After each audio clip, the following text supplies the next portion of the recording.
At 4, Scene 1. There's matters in these sighs, these profound heavens, you must translate. 'Tis fit we understand them. Where is your son? Bestow this place on us a little while. Oh, my good Lord, what I have seen tonight. What, Gertrude? How does Hamlet?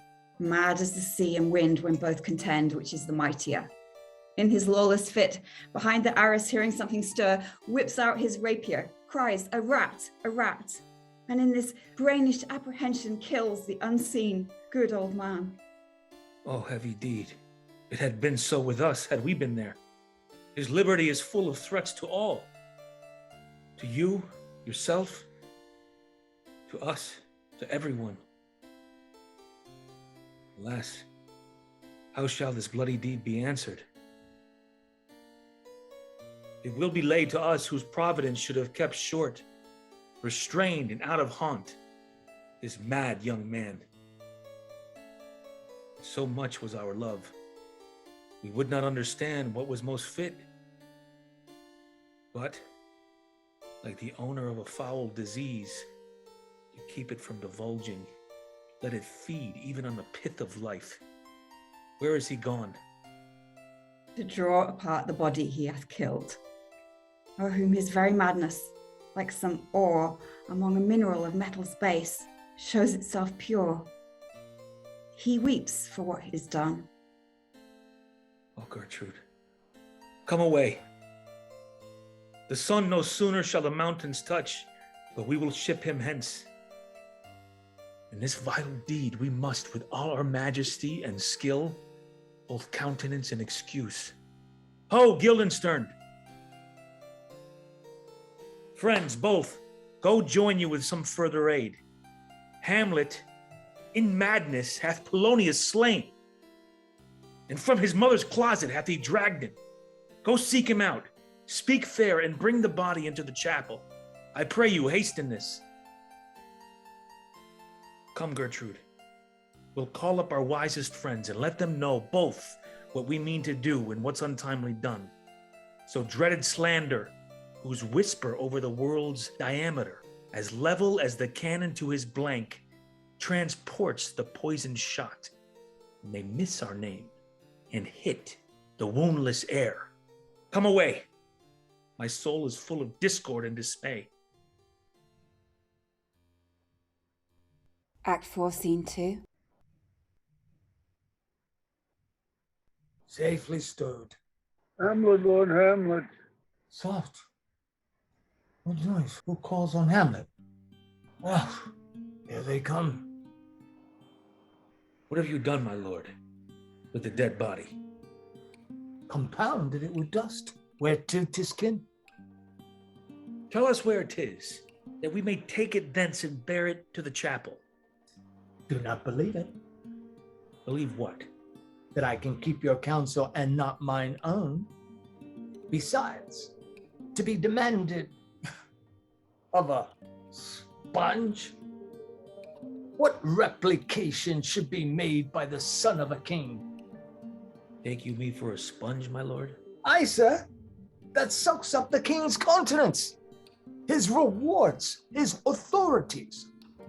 For such offices, they do the king best service in the end. He keeps them like an ape in the corner of his jaw, first mouth to be last swallowed. And when he needs what you have gleaned, it is but squeezing you, and sponge, you shall be dry again. I understand you not, my lord. Good, I am glad of it. A knavish speech sleeps in a foolish ear. My lord, you must tell us where the body is and go with us to the king.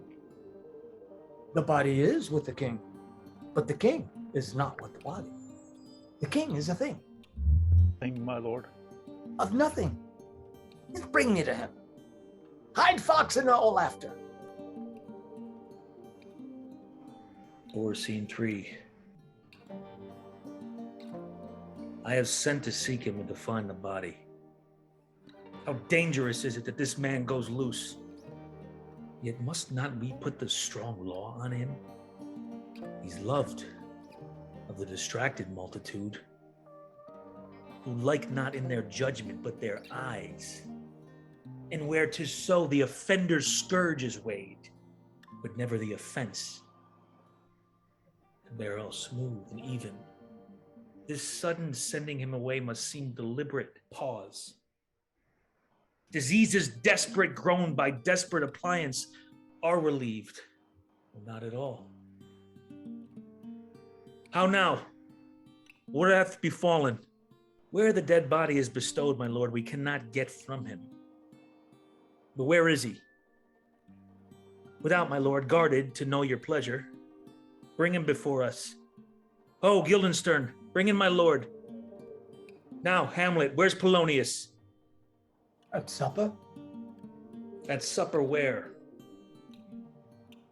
Not where he eats, but where he is eaten. A certain complication of political worms are eating at him. If your worm is your only emperor for diet, but we fat all creatures else to fat us, and we fat ourselves for maggots. Your fat king and your lean beggar is but variable service. 2 dishes but to 1 table. That's the end. Alas. Alas! A man may fish with the worm that hath eat of a king, and eat of the fish that hath fed of that worm. What dost you mean by this? Nothing, but to show you how a king may go to progress through the guts of a beggar. Where is Polonius? In heaven. Send hither to see. And if your messenger find him not there, then seek him in the other place yourself. But if indeed you find him not within this month, you shall nose him as you go up the stairs into the lobby. Go seek him there. He'll stay there till you come. Hamlet, this deed, for thine especial safety, which we do tender as we dearly grieve, for that which thou hast done, must send thee hence with fiery quickness. Therefore prepare thyself. The bark is ready, and the wind at help. The associates tend, and everything is bent for England. For England?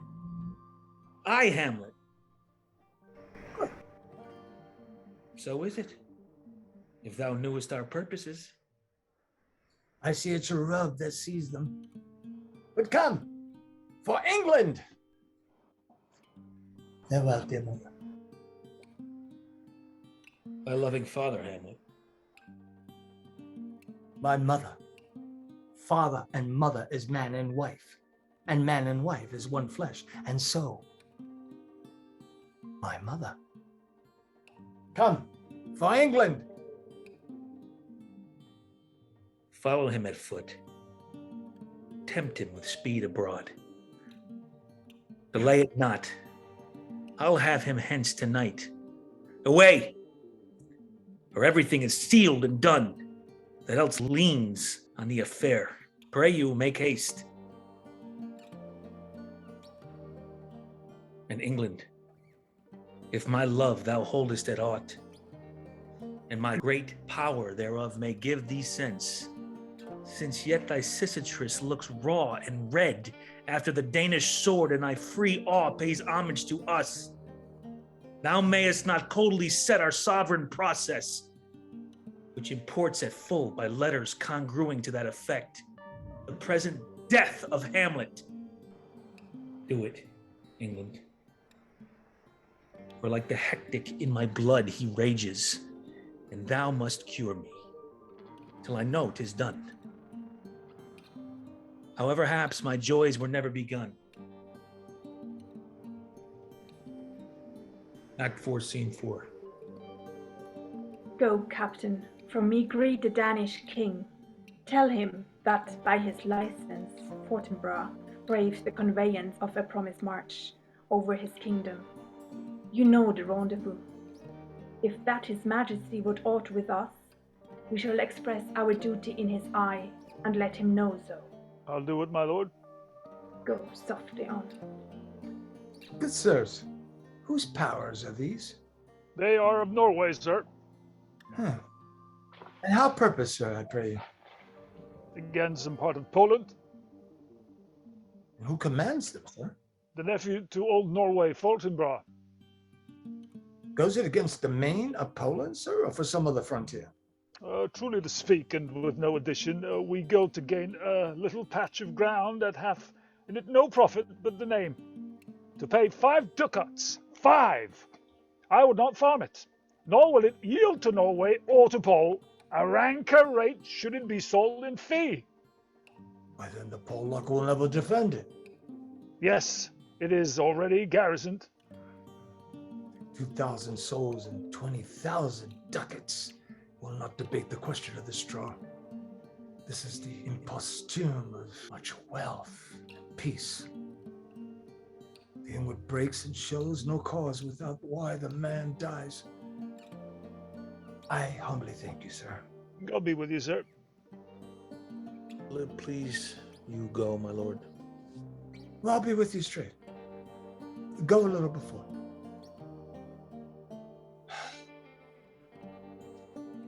How all occasions do inform against me and spur my dull revenge.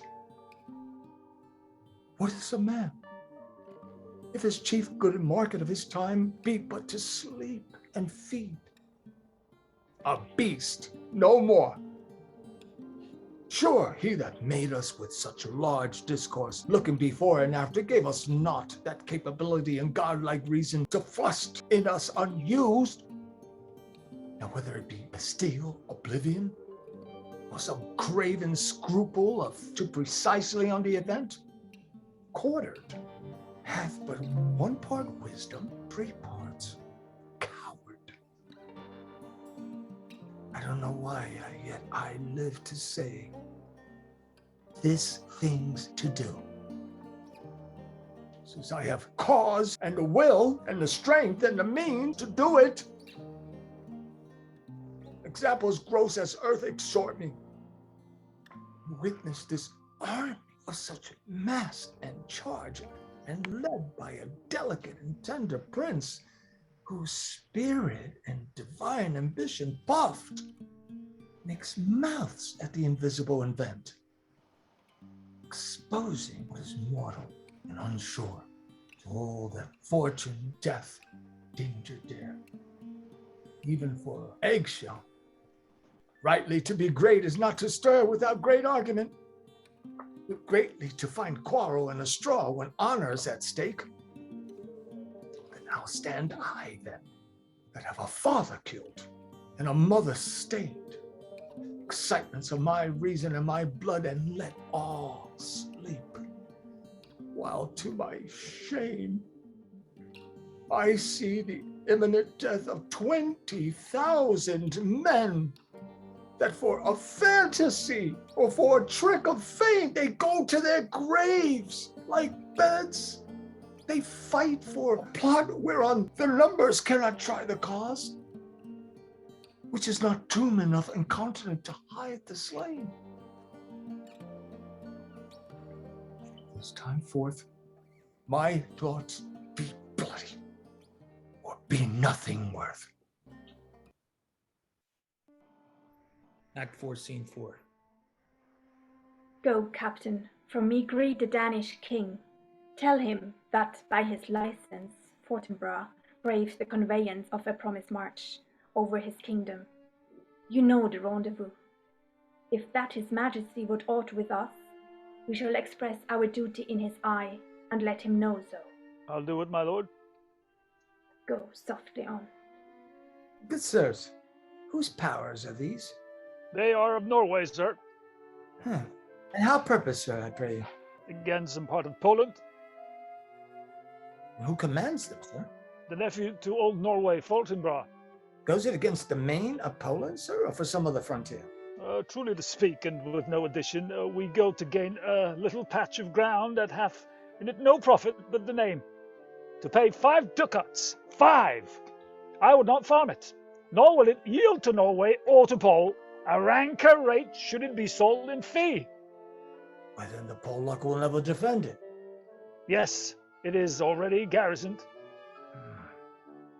2,000 souls and 20,000 ducats will not debate the question of the straw. This is the imposthume of much wealth, peace. The inward breaks and shows no cause without why the man dies. I humbly thank you, sir. God be with you, sir. Please, you go, my lord. Well, I'll be with you straight. Go a little before.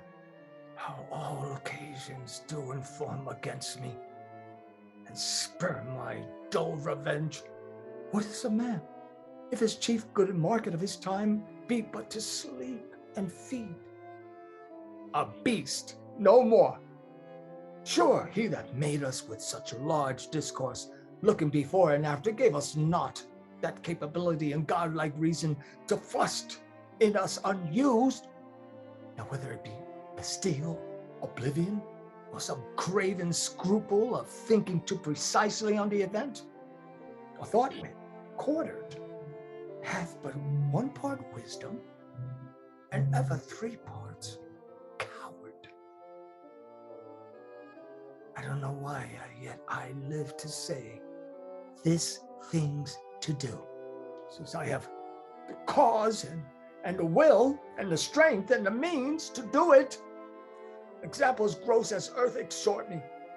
Witness this army of such mass and charge, and led by a delicate and tender prince, whose spirit and divine ambition puffed makes mouths at the invisible event, exposing what is mortal and unsure to all that fortune, death, danger dare, even for an eggshell.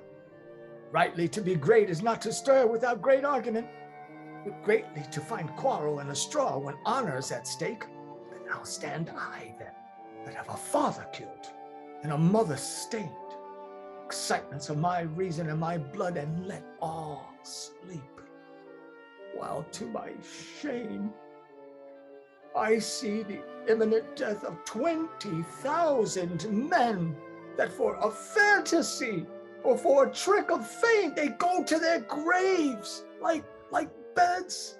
They fight for a plot whereon the numbers cannot try the cause, which is not tomb enough and continent to hide the slain. This time forth, my thoughts be bloody or be nothing worth. Act 4, Scene 5. I will not speak with her. She is importunate, indeed distract. Her mood will needs be pitied. What would she have?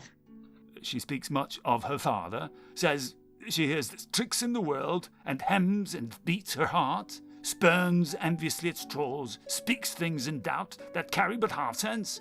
Her speech is nothing, yet the unshaped use of it doth move the hearers to collection. They aim at it, and botch the words up fit to their own thoughts, which, as her winks and nods and gestures yield them, indeed would make one think there might be thought, though nothing sure, yet much unhappily. Were good she were spoken with, for she may strew dangerous conjectures and ill-breeding minds. Let her come in. To my sick soul, as sin's true nature is, each toy seems prologue to some great amiss, so full of artless jealousy is guilt. It spills itself in fearing to be spilt. Where is the beauteous majesty of Denmark? How now, Ophelia?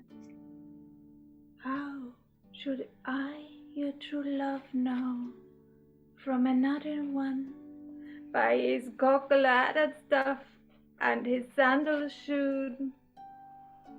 Alas, sweet lady, what imports this song? Say you? Nay, pray you, mark. He is dead and gone, lady. He is dead and gone. At his head a grass-green turf, at his heels a stone. Oh. Yea, but Ophelia. Pray you, mark. White his shroud as the mountain snow. Alas, look here, my lord. Larded always sweet flowers, which be wept to the ground did not go with true love showers. How do you, pretty lady? Well, God yield you. They say the owl was a baker's daughter. Lord, we know what we are, but know not what we may be. God be at your table. Upon her father. Pray you, let's have no word of this. But when they ask you what it means, say you this. Tomorrow is Saint Valentine's Day, all in the morning betime, and I am made at your window to be your Valentine. Then up he rose and done his clothes, and up the chamber door. Let in the maid that out a maid never depart more. Oh, pretty Ophelia. Indeed, without an oath, I'll make an end on it. By Chisholm, by St. Charity, Allah and fight for shame. Young men will do it if they come to it. By cock they are to blame, quoth she. Before you tumbled me, you promised me to wed. He answers, so would I have done by yonder sun, and thou hadst not come to my bed. How long has she been thus? I hope all will be well. We must be patient, but I cannot choose but weep to think they should lay him in the cold ground. My brother shall know of it, and so I thank you for your good counsel. Come, my coach. Good night, ladies. Good night, sweet ladies. Good night. Good night. Follow her close. Give her good watch, I pray you. Oh, this is the poison of deep grief. It springs all from her father's death. And now behold. Oh, Gertrude. Gertrude, when sorrows come, they come not single spies, but in battalions. First her father slain. Next, your son gone. And he most violent author of his own just remove. The people muddied, thick, and unwholesome in their thoughts and whispers. For good Polonius' death, and we have done but greenly in hugger-mugger to inter him.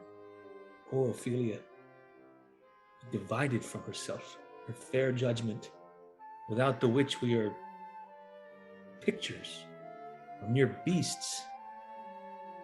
Last, and as much containing as all these, her brother is in secret come from France, and feeds on his wonder, and keeps himself in clouds, and he wants not buzzers to infect his ear with pestilent speeches of his father's death, were in necessity of matter beggared. Nothing stick our person to a rein and ear and ear. Ah, my dear Gertrude, this, like to a murdering piece in many places, gives me superfluous death. Alack, what noise is this? Where are my Switzers? Let them guard the door. What is the matter? Save yourself, my lord. The ocean, overpeering of his list, eats not the flats with more impietous haste than young Laertes. In a riotous head o'erbears your officers, the rabble call him lord. And, as the world were now but to begin, antiquity forgot, custom not known, the ratifiers and props of every word they cry, choose we, Laertes shall be king. Caps, hands and tongues applaud it to the clouds, Laertes shall be king, Laertes king. How cheerfully on this false trail they cry. The doors are broke.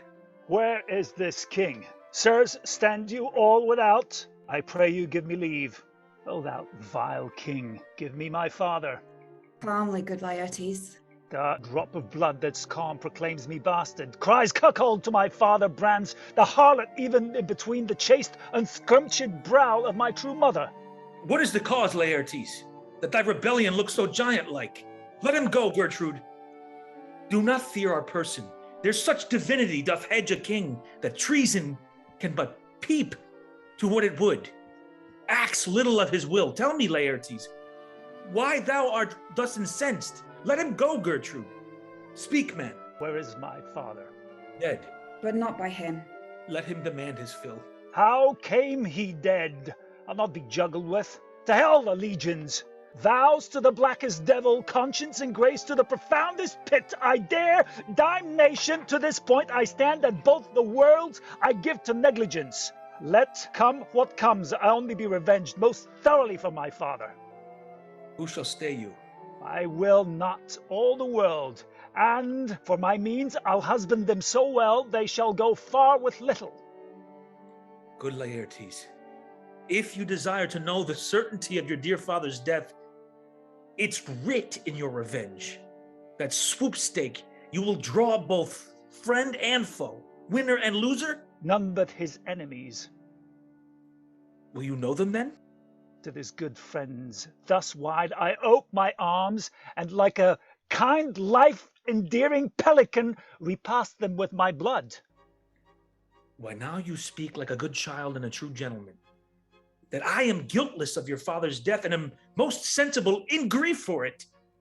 It shall as level to your judgment pierce as day does to your eye. How now? What noise is that? Oh, heat dry up my brains. 'Tis 7 times soul burn out the sense and true virtue of mine eye. By heaven, thy madness shall be paid by weight, till our scale turn the bream. O Rose of May, dear maid, kind sister, sweet Ophelia. O heavens, is it possible a young maid's wit should be as mortal as an old man's life? Nature is fine in love, and where 'tis fine it sends some precious instance of itself after the thing it loves. They bore him barefaced on the bier, hey no, nonny, nonny, no, hey nonny, and in his grave rained many a tear. Fare you well, my dog. Hadst thou thy wits, and didst persuade revenge, it could not move thus. You must sing a down, and you call him a down owl. How the wheel becomes it. It is a false steward that stole his master's daughter. There's nothing's more than matter. There's rosemary. That's for remembrance. Pray you, love, remember. And there's pansies. That's for thoughts. A document in madness. Thoughts and remembrance fitted. There's fennel for you and columbines. There's rue for you, and here's some for me. We may call it herb of grace or Sundays. Oh, you must wear your rue with a difference. There's a daisy. I would give you some violets, but they withered all when my father died. They say he made a good end. Oh, bonny sweet robin is all my Thoughts of joy. affliction, passion, hell itself she turns to favor and to prettiness. And will he not come again? And will he not come again? No, no, he is dead. Go to thy bed, he never will come again. His beard was as white as snow. All flaxen was his poll. He is gone, he is gone. And we cast away moan, God have mercy on his soul. And of all Christian souls, I pray God. Do you see God. this? Oh God! Laertes, I must commune with your grief, or you deny me my right. Go, but apart, make choice of whom your wisest friends you will, and they shall hear and judge betwixt you and me. If by direct or by collateral hand they find us touched, we will our kingdom give, our crown, our life, and all that we call ours to you in satisfaction. But if not, be you content to lend your patience to us, and we shall jointly labor with your soul to give it due content. Let this be so. His means of death, his obscure funeral, no trophy, sword, nor hatchment o'er his bones, no noble rite, nor formal ostentation. Cry to be heard as 'twere from heaven to earth, that I must call into question. So you shall. And where the offense is, let the great axe fall. I pray you, go with me. Act 4, Scene 6. What are they that would speak with me? Seafaring men, sir. They say they have letters for you. Let them come in. I do not know from what part of the world I should be greeted, if not from Lord Hamlet. God bless you, sir. Let him bless thee too. We shall, sir, and please him. The letter for you, sir, comes from the ambassador that was bound for England. If your name be Horatio, as I am led to know it is. Horatio. When thou shalt have overlooked this, give these fellows some means to the king. They have letters for him. Ere we were 2 days old at sea, the pirate, a very warlike appointment, gave us chase. Finding ourselves too slow of sail, we put on a compelled valor, and in the grapple I boarded them. On the instant they got clear of our ship, so I alone became their prisoner. They have dealt with me like thieves of mercy, but they knew what they did. I am to do a good turn for them. Let the king have the letters I have sent, and repair thou to me with as much speed as thou wouldst fly death. I have words to speak in thine ear, will make thee dumb. Yet are they too much too light for the bore of the matter. These good fellows will bring thee where I am. Rosencrantz and Guildenstern hold their course for England. Of them I have much to tell thee. Farewell, he that thou knowest thine. Hamlet. Come, I will give way for these your letters, and do the speedier that you may direct me to him from whom you brought them. Act 4, Scene 7. Now must your conscience my acquaintance seal. You must put me in your heart for friend. Sith you have heard, and with a knowing ear, that he which hath your noble father slain pursued my life. It well appears, but tell me, why you proceeded not against those feats, so criminal and so capital in nature, as by your safety, wisdom, or things else, you mainly were stirred up? Oh, for 2 special reasons, which may to you perhaps seem much unsinewed, but yet to me they are strong. The queen, his mother, lives almost by his looks. And for myself, my virtue or my plague, be it either which, she's so conjunctive to my life and soul, that as the star moves, not but in his sphere, I could not but by her. The other motive, why, to a public count I might not go. It's the great love the general gender bear him, who dipping all his faults in their affection, would, like the spring that turneth wood to stone, convert his gibes to graces, so that my arrows, too slightly timbered, for so loud a wind, would have reverted to my bow again, and not where I had aimed them. And so I have a noble father lost, a sister driven into desperate terms, whose worth, if praises go, may back again, stood challenger on mount of all the age for her perfections. But my revenge will come. Break not your sleeps for that. You must not think that we are made of stuff so flat and dull that we can let our beard be shook with danger and think it pastime. You shortly shall hear more. I loved your father, and we love ourself, and that, I hope, will teach you to imagine. How now, what news? Letters, my lord, from Hamlet. This to your majesty, this to the queen. From Hamlet? Who brought them? Sailors, my lord, they say. I saw them not. They were given to me by Claudio. He received them, of him that brought them. Laertes, you shall hear them. Leave us. High and mighty you shall know, I am set naked on your kingdom. Tomorrow shall I beg leave to see your kingly eyes, when I shall, first, asking your pardon thereunto, recount the occasion of my sudden and more strange return. Hamlet, what should this mean? Are all the rest come back, or is it some abuse and no such thing? Know you the hand? 'Tis Hamlet's character, naked, and in a postscript here he says alone. Can you advise me? I am lost in it, my lord, but let him come. It warms the very sickness of my heart, that I shall live and tell him to his teeth, thus didst thou. If it be so, Laertes, and how should it be so? How otherwise? Will you be ruled by me? Aye, my lord, so will you not rule me to a peace? To thine own peace. If he be now returned as checking at his voyage, and that he means no more to undertake it, I will work him to an exploit, now ripe in my device, under the which he shall not choose but fall. And for his death no wind of blame shall breathe, but even his mother shall uncharge the practice and call it accident. My lord, I will be ruled. The rather if you could devise it so that I might be the organ. It falls right.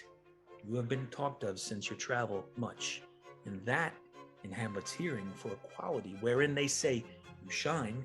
Your sum of parts did not together pluck such envy from him as did that one, and that in my regard of the unworthiest siege. What part is that, my lord? A very ribbon in the cap of youth, yet needful too. For youth no less becomes the light and careless livery that it wears, that settled age his sables and weeds, importing health and graveness. 2 months since, here was a gentleman of Normandy. I've seen myself and served against the French, and they can well on horseback, but this gallant had witchcraft in it. He grew unto his seat, and to such wondrous doing brought his horse as he had been encorpsed and demi-natured with the brave beast. So far he topped my thought that I, in forgery of shapes and tricks, come short of what he did. Norman, was he? Norman. Upon my life. Lamond! The very same. I know him well. He is the brooch indeed, a gem of all the nation. He made confession of you, and gave you such a masterly report for art and exercise in your defense, and for your rapier, most especially, that he cried out, 'Twould be a sight indeed if one could match you. The scrimmers of their nation, he swore, had neither motion, guard, nor eye, if you opposed them. Sir, this report of his did Hamlet so envenom with his envy that he could nothing do but wish and beg your sudden coming over to play with him. Now, out of this... What of this, my lord? Laertes, was your father dear to you? Or are you like the painting of a sorrow, a face without a heart? Why ask you this?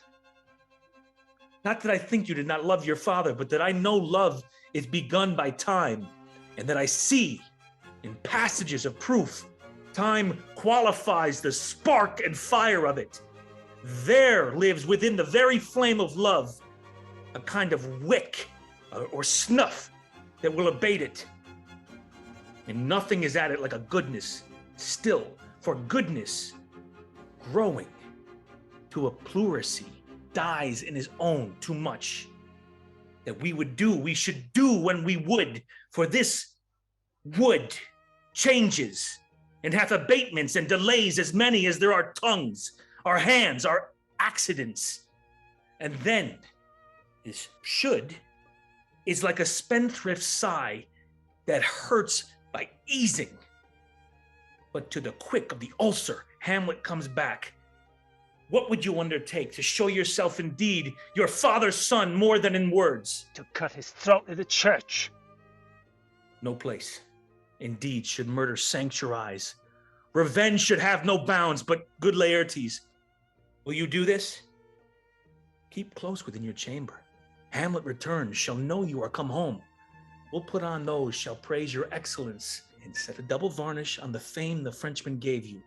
Bring you in fine together, and wager on your heads, he being remiss, most generous and free from all contriving, will not peruse the foils, so that with ease, or with a little shuffling, you may choose a sword unbaited, and in a pass of practice, requite him for your father. We'll do it. To that purpose I'll anoint my sword I bought at unction of a mountebank, so mortal that but dip a knife in it, where it draws blood, no cataplasm so rare, collected from all samples that have virtue under the moon, can save the thing from death. That is but scratched withal. I'll touch my point with this contagion, that if I gall him slightly, it may be death. Let's further think of this. Weigh what convenience both of times and means may fit us to our shape. If this should fail, and then our drift look through our bad performance, 'twere better not essayed. Therefore, this project, it should have a back or a second that might hold if this should blast and proof. Soft, let me see. We'll make a solemn wager on your cunnings. I have it, when in your motion you are hot and dry, as make your bouts more violent to that end, and that he calls for drink, I'll have prepared him a chalice for the nonce, whereon but sipping, if he by chance escape your venom stuck, on purpose may hold there. But stay, what noise? One word tread upon another's heel, so fast they follow. Your sister's drowned, Laertes. Drowned? Oh, where? There's a willow grows aslant a brook that shows his hoar leaves in the glassy stream. And there with fantastic garlands did she come of crowflowers, nettles, daisies, and long purples, that liberal shepherds give a grosser name, but our cold maids do dead men's fingers call them. There on the pendant boughs her coronet weeds, clambering to hang, an envious sliver broke, when down her weedy trophies and herself fell into the weeping brook, her clothes spread wide and mermaid-like. A while they bore her up, at which time she chanted snatches of old lords, as one incapable of her own distress, or like a creature native and endued unto that element.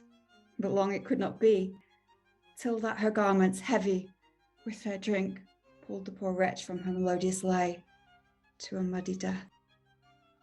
Alas, then she is drowned. Drowned, drowned. Too much of water hadst thou, poor Ophelia, and therefore I forbid my tears, but yet it is our trick. Nature her customs holds, let shame say what it will. When these are gone, the woman will be out. Adieu, my lord. I have a speech of fire that fain would blaze, but this folly doubts it. Let's follow Gertrude. How much I had to do to calm his rage. Now I fear this will give it start again. Therefore, let's follow.